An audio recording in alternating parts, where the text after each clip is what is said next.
Sa maikling video na ito ay muli naming binalikan ng Bataan, kung saan binisita namin ang isang tabong white beach na matatagpuan sa Bagak. Nabusog din ang aming mga mata sa ganda ng Bataanes at nag-relax sa kabog-kabog view deck na matatagpuan naman sa Balanga. Kaya samahan nyo kami sa ginawa naming ride. Simulan na natin ang video. Maybe I never knew what I really wanted, but looking back I can see it's all clear. I'm still a kid trying to act like they all taught me, but nothing makes sense anymore.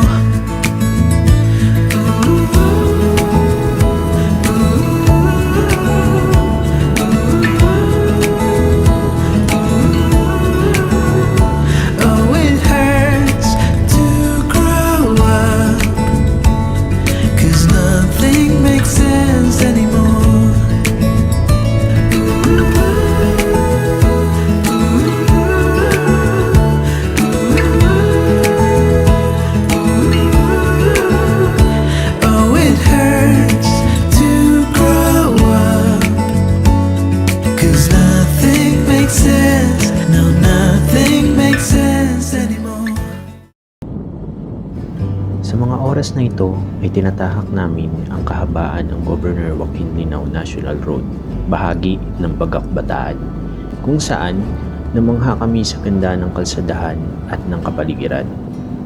Aspaltado at makukurbang kalsada ang nadaanan namin dito, at ang nagpasarapan ng biyahe namin ay ang mapupunong daanan.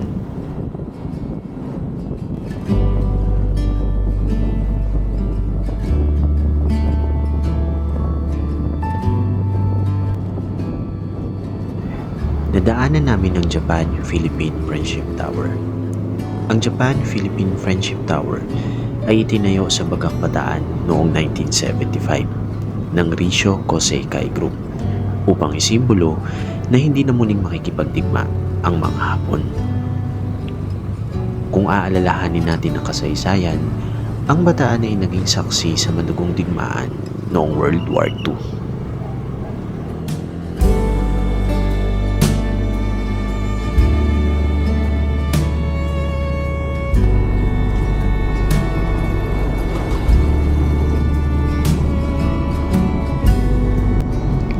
Habang binabaybay namin ang daan tungo sa una naming destinasyon, muli kaming namangha sa parteng lugar na ito ng Bagak. Maberdeng taniman ng palay na may tanawin ng kabundukan at mabugaw na kalangitan.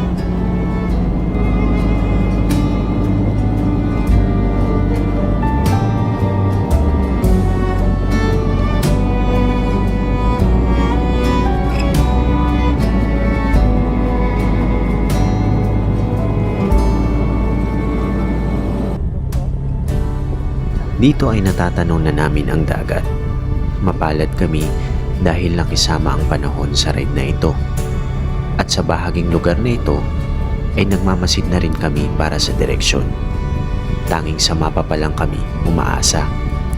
Wala pa kasi kaming makitang lokal na mapagtatanungan.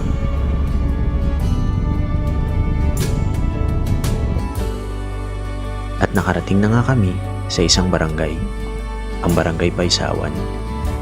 Di ko na nakunan ang pagpunta namin sa barangay, at tama naman pala ang binigay na direksyon ni Google Map.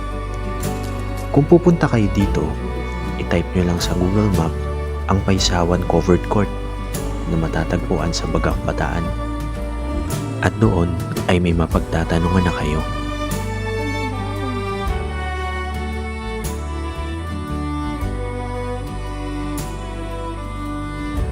Naging masukal ang dinadaanan namin dito. Idagdag nyo pa ang matubig na daan.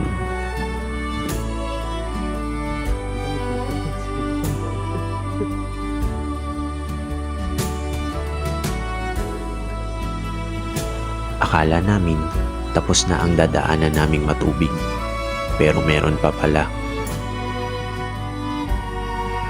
Dito ay para kaming papasok sa gubat. At nakakarinig pa nga kami ng mga huni ng ibon. Ang sarap dito dahil umiihip ang malamig na hangin.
Habang naglalakad pa nga kami, ay natatanaw na namin ang dulo at unti-unting bumubungad sa harap namin ito. Do we all so slowly lose control as emotions overflow, falling into the unknown? Or do we all guard our small fragile hearts as we're softly breaking apart, afraid to give in to the stars and open up our hearts?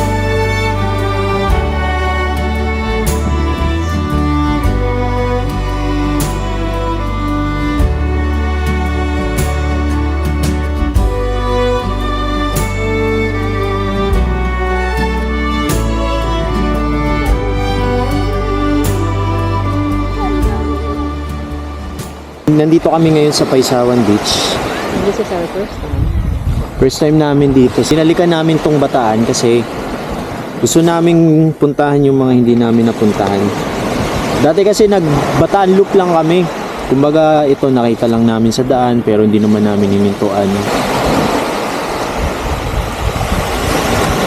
Ganda, di ba?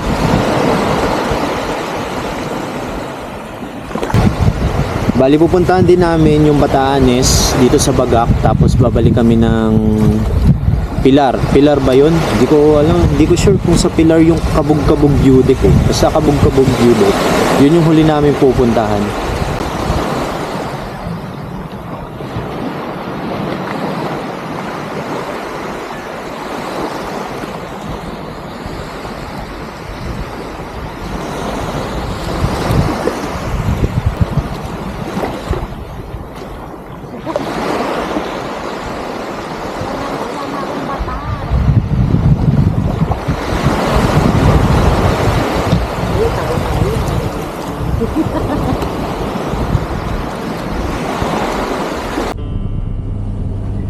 Pagkatapos namin sa Paisawan Beach, ay agad na kaming tumungo sa sunod naming destinasyon, ang tinatawag na Batanes na makikita rin sa Bagak.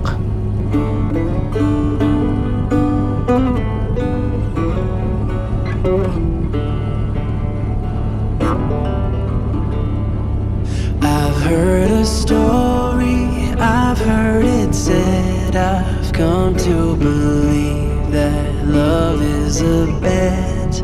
Sometimes you win and sometimes you lose, and sometimes it calls you right in the move.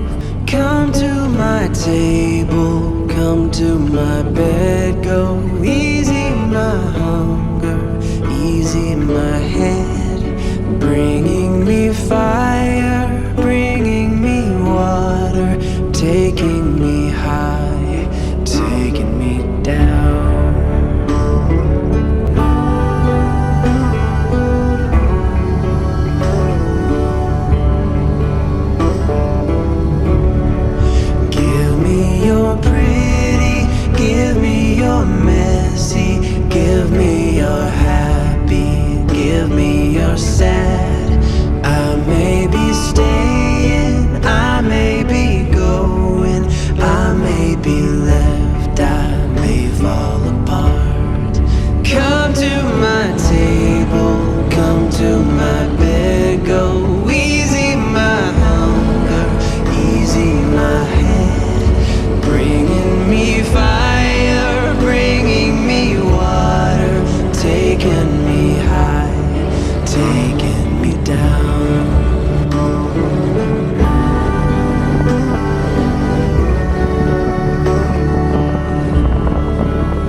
Ang Batanes o mas tinatawag na Little Batanes ay matatagpuan sa Barangay San Antonio, Munisipalidad ng Bagac. Sa lugar na ito ay makikita nyo ang 360 view ng nagagandahang kapaligiran na mahahalin tulad nga naman sa Batanes.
At eto yung papunta na kami ng Kabog-Kabog View Deck para magpahinga.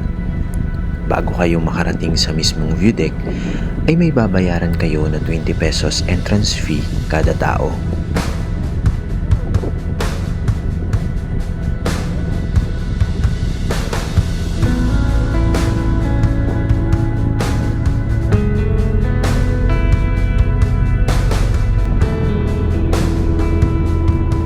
Pagdating namin sa mismong view deck, ay may nadatnang kaming mga lokal at ini-enjoy ang ganda ng paligid.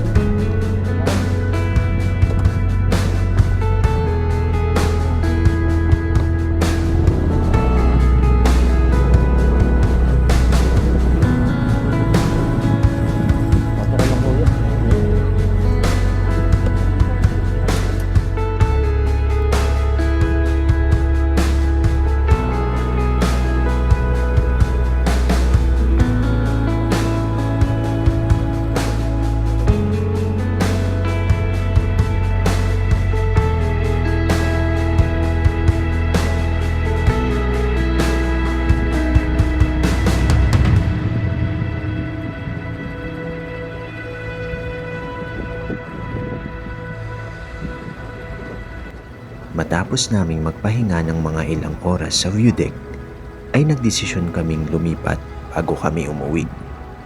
Dito ay mas tanaw nyo ang ganda ng paligid. Matatanaw nyo rin dito ang Mount Samat.